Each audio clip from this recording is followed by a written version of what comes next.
How's it going? Nice to see you. Best. How are you with this movie? It does its thing. Once a week, it's beautiful. That's it. I love After I watch it. it. This is gonna be your seat here.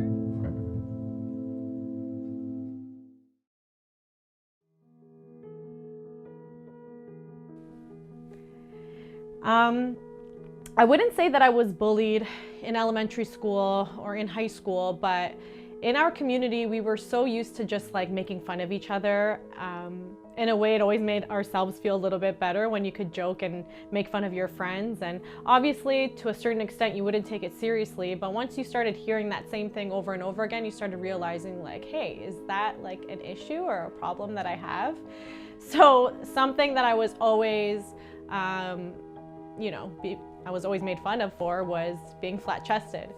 I mean, when like all my friends were going through puberty and getting their periods, I still wasn't, and I was a late bloomer, and I didn't look like a woman, I guess you can say. Even the celebrities that I like idolized at the time, I didn't look like them.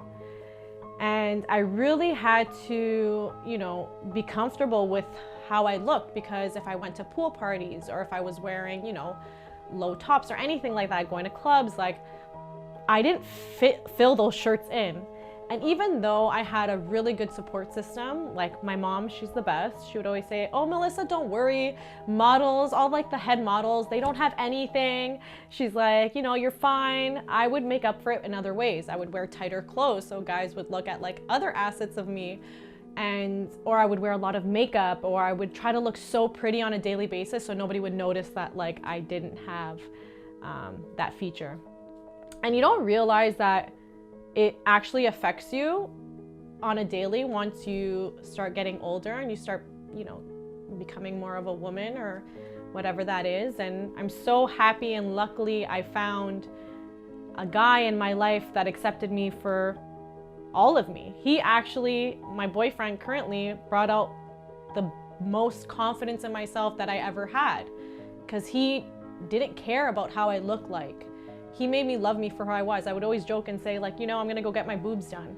Because do you think that I thought that maybe getting my boobs done will make me feel more secure about myself? But it wouldn't mask or help that mental state that I was in. I'll always remember that, What's important is having a really strong support system around you and having somebody that truly loves you for who you are so you could love yourself. So that's like something that I dealt with, and I got into this industry for a reason, because I didn't want girls to think that what they had was a mistake.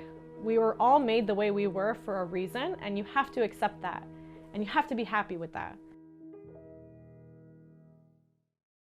I definitely have. I mean, with everything, coming out on a daily basis or on a monthly, yearly basis, we're in an ever-evolving beauty industry. There's just so much being thrown at you. It's like, if I don't keep up with everything, am I even beautiful? Like, am I even, considered beautiful to people if I don't have, A, B, and C done? But I had to realize before even getting into the industry that the type of services that I want to do for myself is because it'll truly make me feel good, and not just look good. I wanted to do services on myself as a consumer that made me feel more confident about myself. And it's not just for other people, because I wanted a guy to think that I looked beautiful.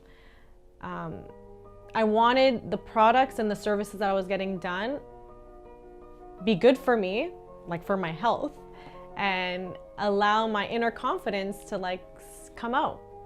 You could definitely feel pressured and you could feel intimidated with what's been thrown at you, but I think you should do the things that you do because they truthfully make you happy and make you feel beautiful. You shouldn't do it based on a boyfriend, a friend, or what's trending. You should do it for yourself.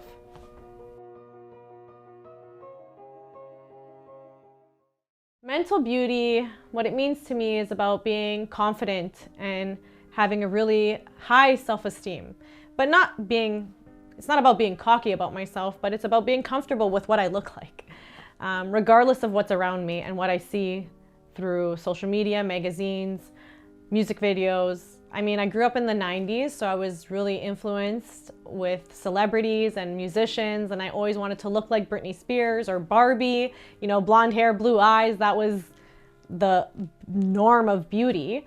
But as I got older, I wanted to feel comfortable and confident with who I was. So I really had to make sure that I was always in a good state of mind and I accepted me for who I was. You need to know that celebrities, you know, they have a team of people that make them look and act the way that they portray themselves. I would look at celebrities that were my age and think like, how can that girl be my age when she looks so much more developed than me, or she looks so much more woman-like than me? Because they have a team of people that are portraying this persona. It's not real life. So I had to deal with my reality. So having self-confidence and having a clean mental beauty is very important. To find and to learn to love myself as a whole through the good and through the bad.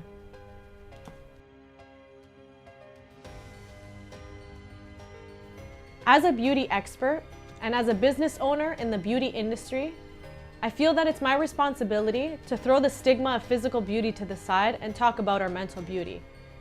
We need to have a real talk about how we feel. How can we aim for perfection if what we see on social media is cropped, edited, and photoshopped? We're people pleasers. We're constantly trying to look for that gratification and satisfaction through likes, through love, on pictures and posts. But are we truly loving ourselves at the end of the day? Why do we do the things that we do? How does beauty influence you?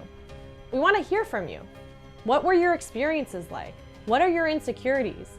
Do you have any questions you want us to address? Let's have a real talk about mental beauty. Let's be real, because at the end of the day, it's about you.